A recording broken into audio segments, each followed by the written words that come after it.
Why shouldn't you buy Battlefield 5? That's the topic of today's video, understandably part 2 of my Battlefield 5 review. Part 1, which will be linked down below in the description, focused on everything that makes Battlefield 5 a great game, why you should pick it up, the improvements that DICE has made, and the very good game design in certain aspects of the title. This video focuses on all the negative aspects around Battlefield 5, as well as give essentially a final conclusion where I stand on the current state of the game. Understandably, therefore, this is going to be a very one-sided and negative video. That's the whole point of this video. If you want to hear good things about Battlefield 5, go and watch part 1 of this review. I know it's the easy and low-hanging fruit. The technical state of the game being poor is obvious to everybody out there and doesn't really need too much explaining. But although there is a patch coming, for a matter of fact, in only a few days to correct a lot of the issues that have already been noticed since the early access release for those of us who were willing to give DICE a little bit of extra money. Again, don't support that move at all, especially the length of early access, but it is what it is in this case. I still have to judge the game on the way we have it right now, and especially considering that we had the game delayed for pretty much a month just so they could fix a lot of the technical problems that the game had. The technical state of the game being so poor is disappointing to say the least. It's downright cheeky if you ask me. Now, amongst those issues, we have performance issues. This applies to a more select group of users because generally just Battlefield 5 is hard to run. That's not a performance issue per se, that's just the consequence of the amazing graphics and higher graphical fidelity. More importantly, however, there's audio issues, and by audio issues I mean specifically the lack of consistent footsteps when playing the game. This hasn't just been noticed by me, many curators and other people in the community have voiced their opinions on the fact that sometimes for some reason footsteps are either extremely quiet or just not at all audible in certain scenarios. I've had it where I've been inside of a building on the second floor of that building in an open design, so I could see the enemy technically. I had 3 people run into this building. Enemies, I would like to point out. They weren't sneaking, they weren't crouching, no, they were full on sprinting, slamming down the door, and other than the door opening, there was no sound to indicate their presence. No footsteps, no kind of rushing or hustling of the equipment they were wearing, no, nothing. And I ultimately got killed because I had no idea until it was far too late that they were there. Footsteps being inconsistent is not something you want in a first-person shooter, especially not in a game franchise, known for consistently absolutely amazing audio, both in terms of accuracy and positioning, as well as immersion and quality. Of course, also there's some good old bugs. Now this can include elements such as the spawn bug, where on a breakthrough operations game you suddenly can no longer spawn as attacking team, and that's the end of the game pretty much. Happened to me. Very entertaining. There's also the bug where there's a server-wide ban on revives, if you so will, so nobody can revive anybody else and you cannot be revived by anybody else. Again, this has happened to me as well. There's the good old netcode issues, which we still have from the beta, maybe slightly reduced in frequency, but it means essentially that you get one banged at 100% health by a weapon that would take at least 4 shots to down you. Admittedly, maybe with headshots 2 or 3, but nevertheless, one frame deaths are not fun, and they are frankly the result of poor netcode design or some bug or issue other than that going on. DICE has confirmed they're working on this, but well, that can mean many things, and it doesn't have to mean that it's going to get fixed anytime soon. I've been one-shot body shot, according to the kill card, because it does tell you when you get headshot by bolt-action rifles, and those are supposed to do, what, 50 to 60 damage, something like that, not 100, and my health was definitely, exactly, 100 at that point in time. It makes for frustrating game mechanics, and it adds to the number of deaths which you incur in this game, which is already pretty damn high due to many different reasons, some of them being good, some of them being bad. It's just the way the game is laid out. It's not necessarily part of my mini rant today, but it just adds to those deaths, and it means you spend more time in the spawn screen, more time being frustrated, and less time wondering about how you could have prevented that death, because you did just get one shot, and that's very difficult to prevent in most scenarios. Another one of my favorite bugs, something that again has happened to me, is the healing bug. So you're down to, let's say, 15 health, you've got a med pack with you, thankfully. Either you were resupplied or you're a fresh spawn and have only just had one firefight. You choose to activate that health pack. I mean, 15 health is a pretty precarious situation that warrants the use of that gadget. Your soldier holds up that health pack, gives it a kind of discerning, slightly critical look and decides, no, I'm not in the mood of using this right now, and puts it back down in his pocket. At that point, I'm a little bit concerned about what the hell is going on in the head of my little soldier, because honestly, if you're at 15 health, it's in your best interest to swallow the medicine. Whether it tastes good or not, I don't care, get it down in you. Now, frankly, the only way to fix this bug is to get shot. Either die, or because you regen a little bit of health automatically at some point in time, take somebody else out and take some damage in doing so, and then apply your health back. Then you can once again heal.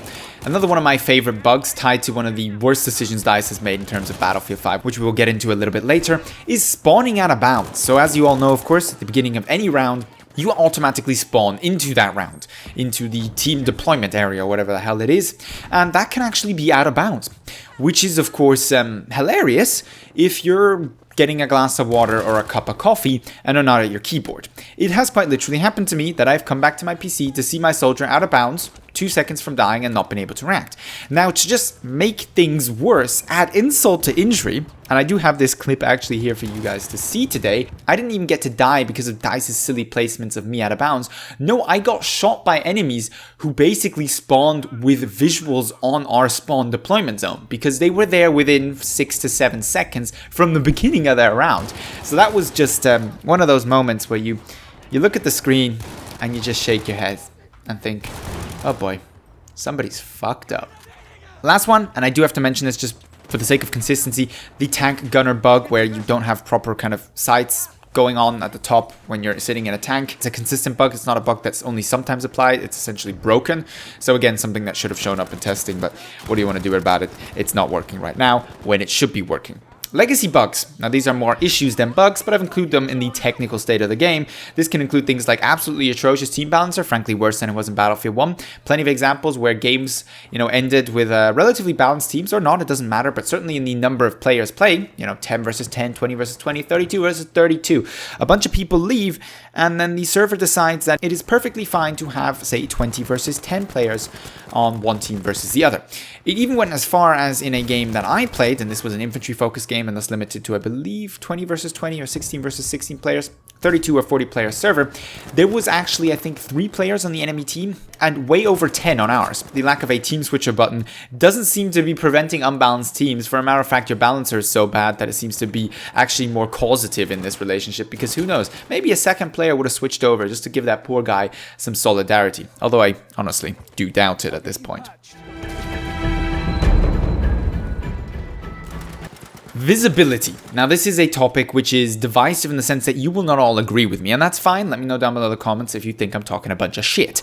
But in terms of visibility, this Battlefield game is significantly worse than past iterations in the series, be that Battlefield 1 or Battlefield 4 specifically. And this is due to various factors. Amongst them is the lack of spotting, and I'm not saying that's something bad. I'm not saying we should bring back spotting, make spotting great again. That's not what I'm trying to propagate here, but it is a natural consequence of the lack of spotting that seeing people can be very difficult. Further adding on to this is the extremely detailed, beautiful textures that we have in this game. The graphical fidelity means that it's harder to see people, especially at distances. Again, not something I'm necessarily criticizing, but it is a matter of fact. What I would be criticizing, however, is things like poor lighting in certain areas and certain parts of the map.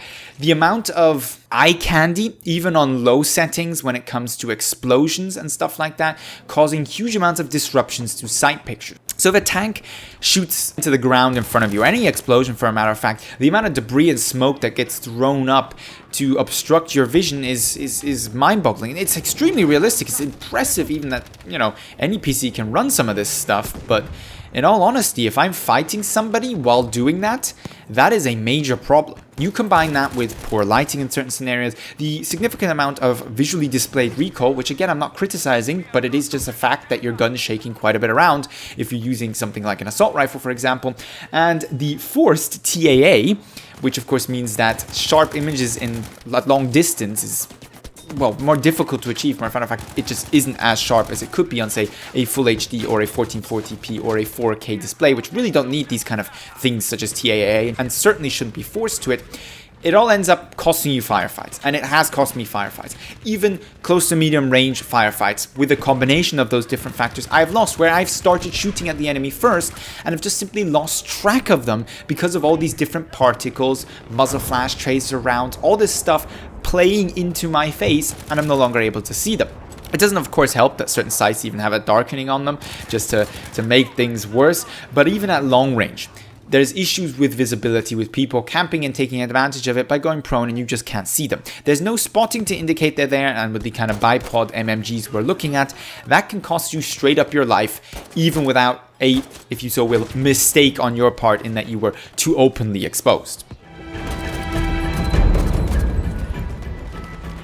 Movement is something that ties into visibility in certain senses. In the first, it doesn't, and that's AD/AD spam. Again, something not everybody is going to hate, but I think the majority of the community was happy to see it get a little bit of a kicking in the end of Battlefield 1's life cycle. Not enough of a kicking, if you ask me, and it's back in equal force, if not even stronger than ever before in Battlefield 5. We do, for a matter of fact, have upgrades to weapons, which, for example, allow you to move faster while aiming down sight. Specifically, I think it's moving 60% faster while aiming down sight. Now, while I'm not perfectly sure if this applies both to X and Y axis movement, side strafing versus, going backwards and forwards, I assume it does, and it would make sense given the amount of zigzagging I see snipers do when trying to line up shots. I mean, they are bobbing back and forth as if they're having a good time dancing on that bridge on Twisted Steel. It's at certain points, frankly, just stupid. And in close quarters, it makes for a very unsatisfying firefight when you lose because somebody just hipfire sprayed his SMG at you while dancing everywhere, and you're using an accuracy reliant weapon, and you may even got the drop on them, but you can't hit any of your successive shots because this guy is all over the place. The second part of movement, and this does tie into the visibility point of earlier, is the camping. The lack of movement, for a matter of fact, once again due to the bugged audio and more importantly the removed spotting. And again, I'm not criticizing the removed spotting, just noting that it is part of this game and a reality for this game. A lot of people have really started to hone in on their camping skills. Everything from TDM, bipod campers waiting in places they know people are eventually going to come past, from people just waiting inside houses for no apparent reason, not low on health, not that you were in that area previously, so they probably didn't hear you coming. Even long-range camping is an issue in the sense that you don't, as previously said with visibility, see where you necessarily get killed from, combined with a bad kill card, something we'll talk about later, making for frustrating and unpredictable deaths, difficult to avoid, and devoid of any kind of player skill. We don't need to have the run and gun meta of Battlefield 1. That's not what I'm advocating for. For a matter of fact, that is never going to be possible in Battlefield 5 simply because your well-positioned players using cover as their advantage and advancing slowly and tactically have a humongous advantage of anybody just running in and gunning down people. Just remember as well, everybody in a squad can revive each other. So if you run into a building, gun one person down, they will not only hear that, they will not only see that, they will then turn around and instantly kill you with their fast time to kill. I, at least, have found that to be the case when I've tried this kind of bullshit. And you won't even have really achieved the kill, because that person will most definitely get a revive if that squad is holding down a good fortified position and, using cover to their advantage. Why do we even have MMGs would be the first question I ask. I mean, I get it. Everybody wants to use some of these legendary, ridiculous LMGs. I don't know. The bipod meta is strong and it's not a good one. We come to my second to last topic, interface, and this includes kill card as well. Now, to clarify by interface, I don't mean in-game interface. I don't mean, the indication showing you how much health you have, how much ammunition you have, where the next objective is. I have no problem with that, although I do know some of you don't like the simplistic design. Personally, it's not an issue for me. What I'm talking about is the menu system as whole, be that in-game between rounds where you want to customize weapons and can't to a certain extent, for example, apply specializations, or be that even outside of the game, in essence, trying to get from the start screen to multiplayer or a certain game mode, or getting from start screen to modifying your weapons, or stuff like selecting a weapon and then having to double select it, double click it, or confirm it with a separate button that yes, I do want to use this weapon and not the previous weapon that I no longer have selected. Little things like this, or having to select a weapon, then go back in order to access its specialization. So say I'm currently using the STG, but I want to use the Sturmgewehr 1.5, or matter of fact, I want to modify the Sturmgewehr 1.5. I maybe don't even want to use it. I essentially have to go into the menu, select the Sturmgewehr 1.5, select it as the weapon I want to use, go back, then go and change the specializations on it, and then switch back to the Sturmgewehr. I mean, the amount of button presses going on here is off the charts. It's a click marathon. It's just unnecessary. It's not intuitive. It's not typical for DICE, for a matter of fact. I mean, for all the issues with Battlefield 1's UI and design, it was at least efficient. You could never say it was inefficient. It didn't take a long time to, get that quick join button or find the server browser to modify weapons. It was all relatively accessible. Why is it not Battlefield 5? Kill card is of course a different part here, and it's a little bit of a pet peeve of mine and maybe not an issue for most of you out there, but I think it's not working properly to start off with. So you get killed by somebody and then they are shown for either 1 or 2 frames, literally, and if you're playing at 120 frames per second, that is a non-noticeable amount of time, for a matter of fact. So they're not always tracked correctly even when they stay alive, and when I mean they stay alive, I get revived and the same person kills me again from the same spot, staying alive. So verifiably stayed alive, yeah? Didn't get killed or taken down and then revived in between that period of time. No, verifiably stayed alive, and they don't even show you where you got shot from. I get that DICE doesn't want to give us the information as long as we're dead, like continuously, because then you get revived and you can instantly go dome the person who killed you, but at least for a few seconds so that I understand my mistake. Where did I go wrong? What angle did I not consider that I should have considered? Where did I get shot from? So when I respawn, I can maybe try and prevent my team from getting flanked by a sniper who's 350 meters out from the objective, completely devoid of helping his team, but just going for those sweet headshots on my team trying to advance on an objective. This is the last category, and it's a category which includes all kind of random issues. The ones that I want to talk about are, amongst other things, game mode design. Not map design. I did praise map design, and for good reason in my opinion, but game mode design, specifically Grand Operation and Frontlines. Starting off with Grand Operations.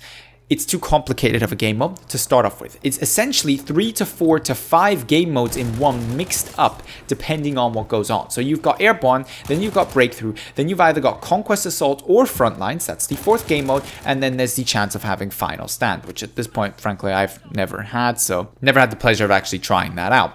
Now, in the first 2 stages, it's pretty clear what's going on. While I don't approve of Airborne because you end up just spawning in with damage because of flax automatically, and it's more difficult to control where you spawn, so you end up getting free deaths in certain scenarios, which is not a satisfying mechanic, but so be it. For the sake of immersion, we need to jump out of a plane, okay.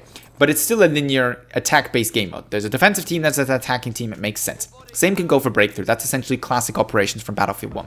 Frontlines, on the other hand, does not fit into this kind of meta, and Conquest Assault most definitely doesn't. It's not actually a popular game mode. It wasn't in Battlefield 1, and it doesn't work for Grand Operations in my opinion, and other people seem to agree out on the interwebs and the Twitterverse.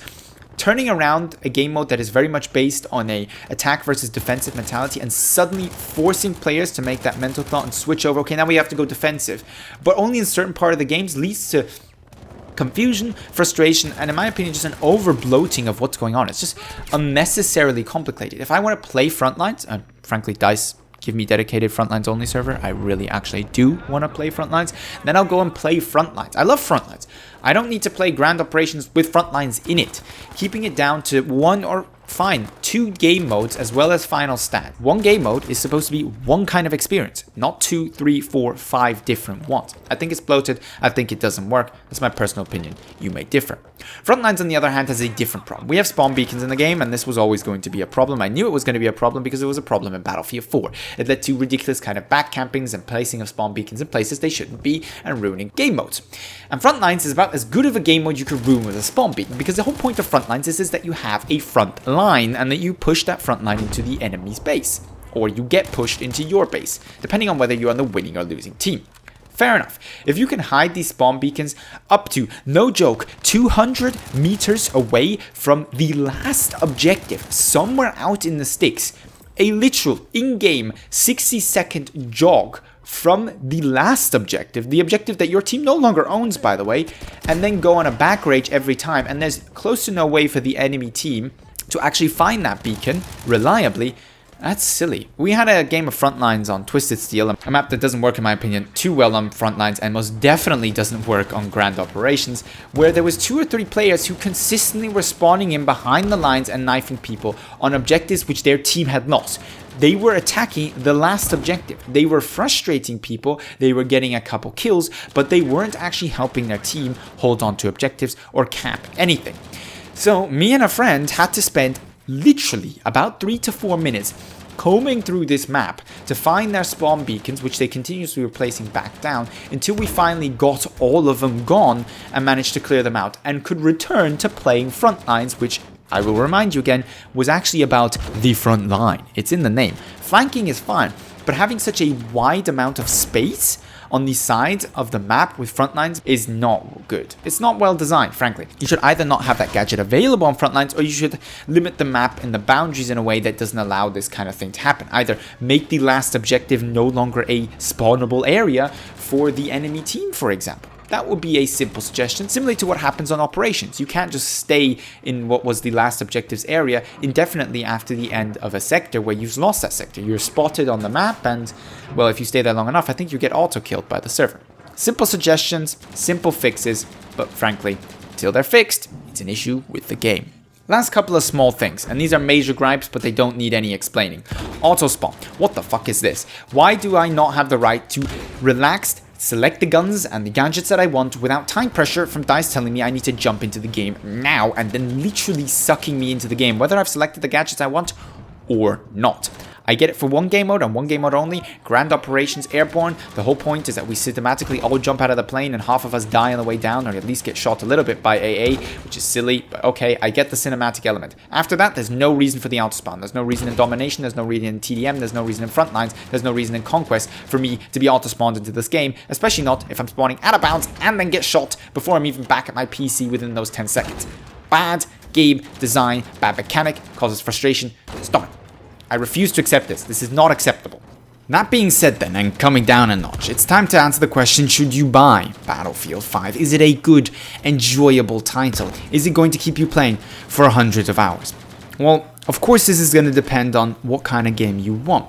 Having seen the positives and negatives that I've outlined, is this a game that you can get excited about? What I can say, and does represent my personal opinion at the same time, is that the fundamentals are right in this game. The bar has been set pretty high in terms of some of the most important elements to make a good first-person shooter and make a good Battlefield game.